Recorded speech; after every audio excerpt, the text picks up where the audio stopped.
Hey, salut à tous et bienvenue dans une nouvelle vidéo. Aujourd'hui, je vais vous montrer comment on va créer la mécanique de flash time. C'est parti. Dans cette vidéo, on va donc faire en sorte que le temps s'arrête et on va utiliser une fonction qui s'appelle le set global time dilatation. Sauf que si on fait ça, on va également figer notre personnage et donc pour ce faire, on va devoir accélérer la vitesse de notre personnage uniquement pour qu'on ait cette sensation d'en fait que le temps est figé mais pas notre personnage. Pour ce faire, on va devoir aller dans notre third person, blueprint, BP, third person. On double-clique, on l'ouvre et on se retrouve donc ici. C'est vrai que le code commence un peu à s'accumuler, mais on verra ça plus tard. Pour ma part, vous me connaissez, quand on a besoin d'un input, étant donné que là on est quand même en phase de développement dans un jeu, je crée d'abord des touches comme ça pour aller plus vite. Je prends F, je trouve que F va être sympa pour le flash time.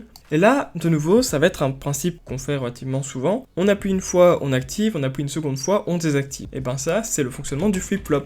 Exactement comme une lampe que vous avez chez vous, vous appuyez une fois, ça l'allume, une seconde fois, ça l'éteint. Et là, en fait, ça va être un petit peu délicat. Concrètement, ce qui va se passer, c'est que quand on va ralentir le temps, alors qu'on se déplace, eh bien, au moment où, en fait, je vais vouloir ralentir le temps, ce qui va se passer, c'est que sur l'espace d'une seule frame, mon personnage va par exemple être amélioré par 1000 de vitesse, et donc on va faire une espèce de saut dans le temps, de saut plutôt dans l'espace. Et donc, pour remédier à ça, on va avoir besoin d'une timeline. Donc, flip-flop, add timeline, qu'on va nommer par exemple flash time comme ceci. On prend toujours un play from start et un reverse, comme ceci. À l'intérieur, ça va être relativement basique. On va mettre une durée de 0.01.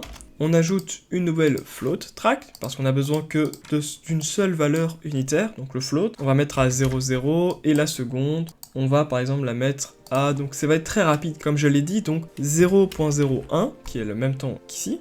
Et en valeur, on peut mettre 1. On va faire les deux petites flèches ici pour recentrer. Et on va smoother pour avoir une interpolation douce du coup entre les deux. On va juste devoir modifier un truc qu'on ne fait pas d'habitude, c'est ceci. Pour en fait ignorer le temps de dilatation pour qu'elle soit indépendante du temps global et que ce soit le temps propre à la timeline. Comme ceci. On va directement s'occuper de toute la logique, donc on a besoin d'un flip-flop également pour pouvoir activer et désactiver le son. Étant donné qu'on ne fera pas de mode multijoueur, il n'y a pas trop d'intérêt à spatialiser ce son là. Si vous voulez le faire, alors vous devrez avoir un play sound at location. Nous, un play sound 2D fera largement l'affaire. Ensuite, on va de nouveau attacher donc cette spawn sound attach. On l'attache à quoi? À notre mesh et on le stop une fois que c'est terminé, comme ceci. Voilà. Le son à l'intérieur, ça va être le S underscore slow-mo 2 par exemple et le slow-mo loop. Voilà, ça c'est parfait, ça va être le son, donc en fait les SFX. On va également devoir changer le time, donc ici on peut baisser, ceci en gros sont nos SFX, ceci c'est le set global time dilatation. On a besoin de nouveau d'un lerp pour mélanger la valeur A et B selon l'alpha étant notre timeline. On a donc, on peut le faire comme ceci. Le temps par défaut c'est 1.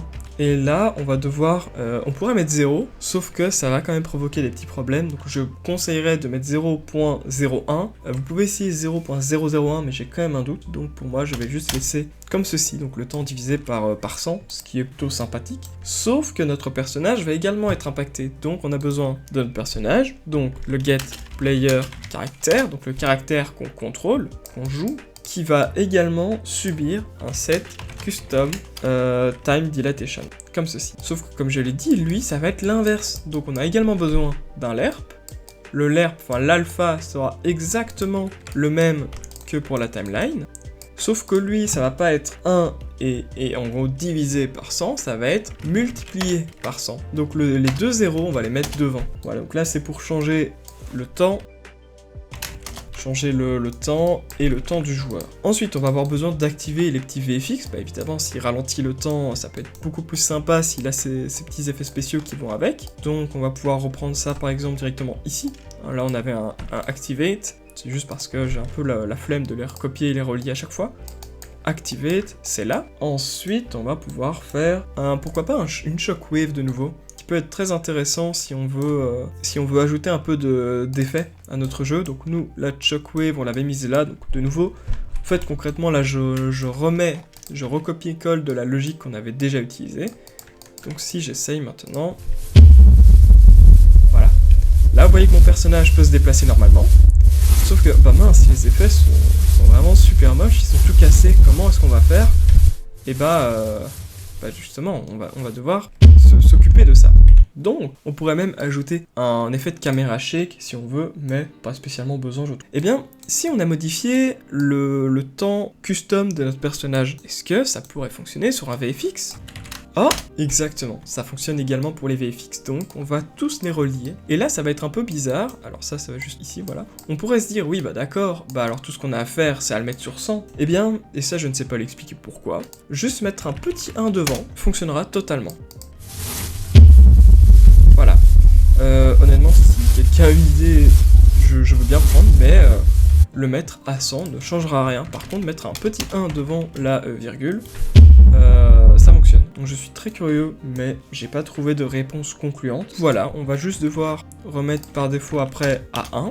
Donc n'oublions pas de tout relier à nouveau, voilà. Et ceci va être connecté ici, au moment où on stop. Voilà, je vais reprendre encore un peu de place, comme ceci. Et là, si on veut, on peut ajouter un petit effet de caméra, évidemment, c'est toujours plus intéressant d'avoir, par exemple, montré qu'on est dans une espèce de temps un petit peu différent. Pourquoi je suis dans cette map?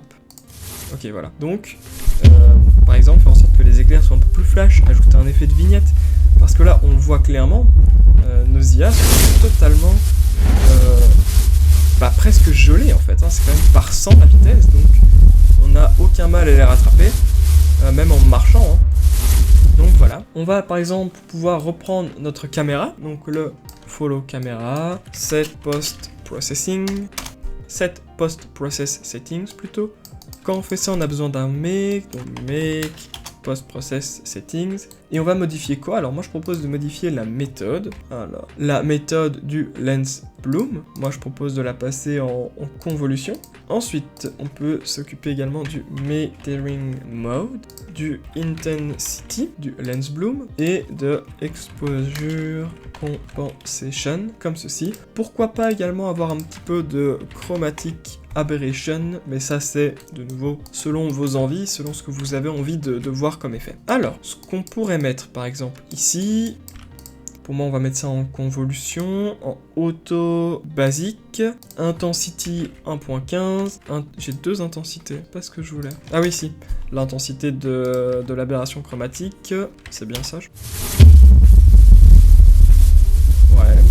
Donc là, vous voyez que les éclairs brillent quand même, hein, donc c'est tout ça plus intéressant. C'est peut-être un peu trop, un peu too much ici. L'aberration chromatique, voilà. La compensation, ici on pourrait, je sais pas trop, là je chipote un peu parce qu'il faut voir ce qui peut être intéressant. Voilà, niveau paramètres, je vais mettre ceci, et n'oublions pas qu'on va devoir dupliquer pour remettre après comme avant. Alors, on pourrait faire comme dans la vidéo avec le slow motion, et faire un lerp et reconnecter à l'alpha d'ici, mais vu la vitesse de la timeline, je trouve que sur un tick ça ne changera pas grand chose, vu que ça va être quasiment contrôlé sur un tick, hein, qu'on se le dise. Et n'oublions pas également de copier ceci pour désactiver les particules. Ici, on va mettre un deactivate, voilà. On va le mettre juste devant, ça là, ceci, et remettre les paramètres par défaut, donc ce sera le standard, l'histogramme, l'intensité 0.675, ici 1, et là 1 également. Voyons voir. Vous voyez que les éclairs sont un peu plus flash, qu'on a un peu d'aberration chromatique, les éclairs nous suivent bien, les VFX suivent totalement bien, comme si de rien n'était. Si on reprend, on récupère la vision qu'on a normalement. Et ce que je trouve chouette, c'est qu'avec l'effet de shockwave, on a vraiment l'impression que c'est le shockwave qui décide cet effet. Donc moi je suis plutôt fan. Maintenant, on a un petit problème, regardez ça, c'est si on appuie, on a nos VFX, on sprint, on relâche, nos VFX sont lâchés, alors qu'on a toujours cet effet. Donc, au moment où on va rentrer ici, on va dire qu'on est en flash time, comme ceci. Donc là, oui, là, non.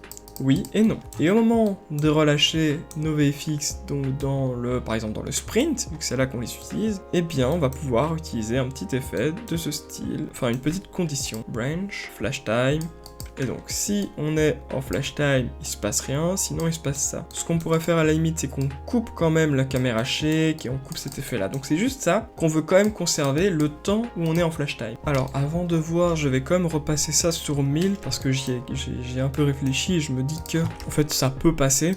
Surtout si les deux chiffres sont adaptés. Les particules, du coup, en théorie, ne devraient pas être impactées.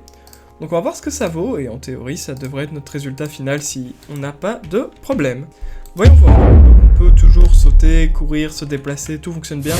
On peut sprinter, on peut faire un double sprint. On a toujours notre shockwave qui apparaît.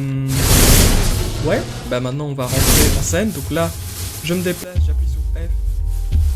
Pas de problème. Ici, vous voyez que donc là, j'ai toujours mes effets qui fonctionnent. J'ai beau sprint et relâcher, mes effets sont toujours là. L'effet de caméra également, c'est arrêté, donc c'est parfait. Et mon IA est quasiment figé. J'ai quasiment, du coup, on l'a pas mis à 0.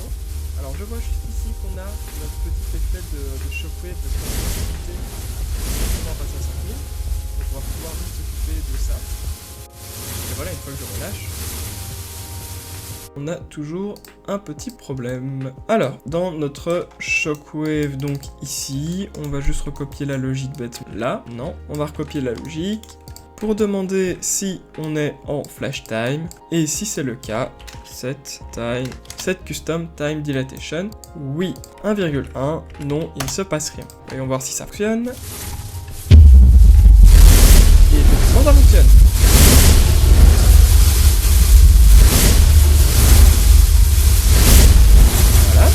Maintenant, je vois que les sons bug encore, donc on va essayer de régler ça. Et le problème vient d'ici, en fait, on dit qu'on ne coupe pas les sons. Donc en fait, ça va juste être les VFX qui doivent être coupés. Parce qu'en fait, ce qui se passe, c'est qu'en fait, on fait spawn des components. Donc, étant donné, à la limite, qu'on devrait faire spawn alors un son particulier ici, on va quand même les couper ici. Donc en fait, au lieu de le relier là, on va le relier juste devant. On va vraiment esquiver les particules. Là, normalement, on a réglé tout ce qu'on voulait. Donc là, vous voyez que ma shockwave se lit bien. Les particules aussi, le son. Ouais. Si maintenant j'appuie sur F, mes particules arrivent, j'ai un effet de caméra, j'ai ma shockwave. Si maintenant je veux sprint, vous voyez que ma shockwave se lit bien malgré le flash time. Et ici j'ai mon IA qui est complètement punie, hein, elle ne veut plus bouger, mais elle bouge. Ouais, elle bouge vraiment plus. Et si je relâche, donc si je sprint, je relâche, on n'entend plus le son, donc il s'est bien fait détruire, enfin stopper. Les particules fonctionnent toujours, et si je relâche, j'ai plus de problème. Et bien voilà. Voilà les gars, c'est tout pour cette vidéo, j'espère que ça vous a plu, que vous avez appris des choses. Moi je vous donne rendez-vous dans une prochaine vidéo, à la prochaine, ciao tout le monde.